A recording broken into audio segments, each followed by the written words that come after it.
This is something I hear a lot from a lot of the different people that we speak with, and it's their struggle and frustration in making physical changes.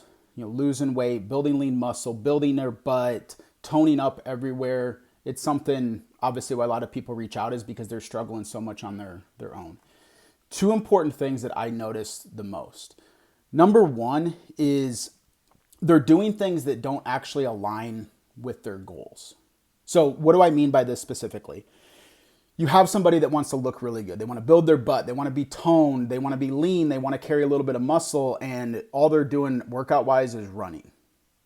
Nothing against running, but if your goal is to be here, running's not going to take you to where you want to be. There's a reason you don't watch the Olympics, and I don't even know what they run the Olympics, but the full marathon and be like, oh my gosh, that person that won the marathon, they were super, super ripped. They had a tremendous body.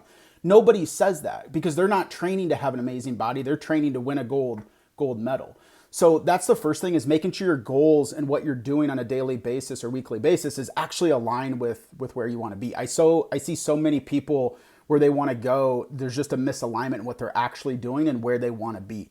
The second thing, more importantly, is they're not incorporating progressive overload. I see so many clients that are saying, I'm taking these boot camp classes, or I'm doing yoga, I'm doing all these things, but I'm not making any physical changes. The only way that you build lean muscle and really change physically is through progressive overload.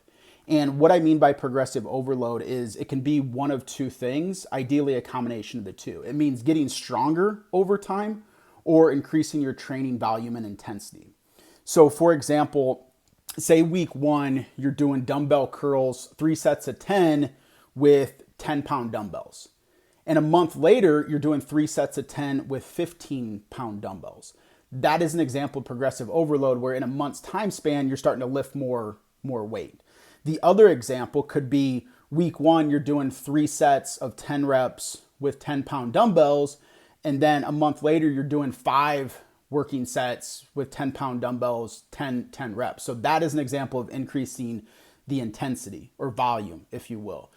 The huge goal and where you see the most optimal results and the most progress is when you have a combination of the two. As an example, we'll stay on the topic of bicep curls. But if week 1, you're doing 3 sets of 10 reps, 10-pound dumbbells, and then a month later, you're doing 4 sets, 10 reps, 15-pound dumbbells, not only are you getting stronger, but you're doing more sets, thus increasing the training volume and intensity. So just to summarize, number one, why people struggle making physical changes is what they're actually doing for an activity or working out doesn't actually align with where they actually want to be. Number one. And two, they might be doing things that could potentially get them to where they want to be, but they're not incorporating progressive overload, which is the key in building lean muscle and making physical changes.